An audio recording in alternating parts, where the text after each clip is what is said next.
Release week here on NFL Live. We've got a doubleheader in Week 16, starting with an NFC East showdown between the Eagles and the Commanders, followed by an NFC North showdown with the Packers taking on the Bears.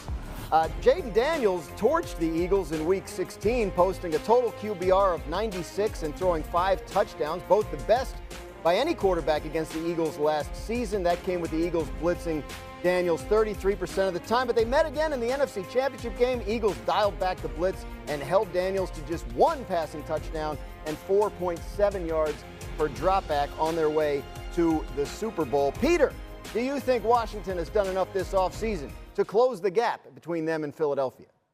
Usually I'm not this May Pollyanna, everybody's going to the Super Bowl guy, but I really think they helped their roster and saw a window saying, we're still with year 2 with Jayden Daniels. Let's go get some veterans that can really help. I think Laremy Tunsil is still one of the best tackles in all of football. And I think Deebo Samuel on a contract year with the motivation that, hey, the Niners just said we're better off without you, and there's nothing guaranteed beyond this point, is going to come in motivated and ready to play. I think a lot of times the sophomore quarterbacks fall out, or the step back, that's real. And a lot of that goes because the sophomore season, there's film on the guy now and everyone can watch it. And some of it is, hey, I enjoyed my off season. I was the man. I got to the NFC Championship. That's not Jayden Daniels. Like, Jayden Daniels is working. I know they had walkthroughs the past 2 days, and like, they are so excited in Washington that this guy's going to take an even bigger leap. I thought he took the league by storm and had the best rookie season we've ever seen from a quarterback in the NFL. The best rookie season we've ever seen, taking them all the way to the NFC Championship game on his shoulders, and they got better this offseason, and that doesn't include adding a developmental piece in the draft as the offensive lineman out of Oregon. So, yeah, I mean, look, if you bring back everybody and you still have the same coaching staff and you have Deebo and Tunsil, yes, they got better and they closed the gap. And, Peter, when you're talking about Jayden Daniels, we're talking about the talent and you're talking about the character, and he's got both in an abundant supply. You mentioned Laremy Tunsil, who they traded for from Houston. You mentioned Deebo Samuel. But right before the trade deadline last year, they acquired Marshawn Lattimore, who never really got healthy for them. If you could add a healthy Marshawn Lattimore into the mix with Tunsil and Deebo Samuel, this organization would be poised for even bigger things. And I know the Eagles are coming up for a year in which they won a Super Bowl, and there's a lot of positive energy surrounding that team, and we know practically their whole schedule already. But the fact of the matter is there might not be a team in the NFL right now with more momentum and more positive vibes than Washington. They're building a new stadium on their old hallowed ground, the RFK site. They got the draft coming to Washington in 2027. They've got the head coach and GM combination that's become the envy around the league. And now they've got all these player acquisitions to go along with probably the best young quarterback in the league right now. Washington looking to make the playoffs in consecutive season for the first time since they did it 3 straight from 1990 to 1992. So it has been a while since we felt this way about Washington in an offseason. Bears and Packers, as mentioned, will be game 2 of that Week 16 doubleheader. Bears were awfully active this offseason after a rough 2024. They finished with a 5-12 record, last place in their division. It was their 4th straight season finishing in the bottom 2 in the NFC North. In January, they hired Ben Johnson as their head coach.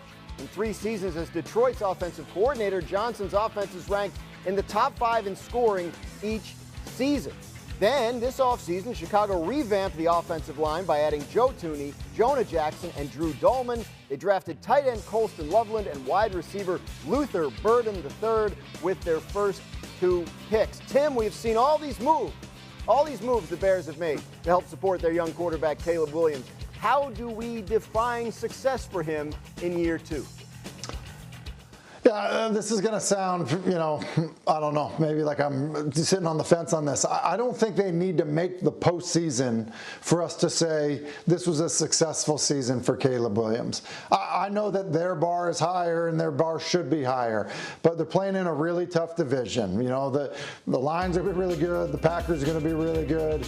And so, the Vikings, were a really good team a year ago, and they have a lot of their team back. So, look, I think that the Bears have a lot of talent around Caleb Williams. Williams. As you mentioned, they're retooling the offensive line. They've gotten them, playmakers, at the receiver position. They've got good backs. Defensively, I think they'll be an improved team. The change at the top in terms of, head coach, I think is going to matter a lot. But I think we just need to see development and growth and consistency, playing inside structure for Caleb Williams. They were a 5-win team last year.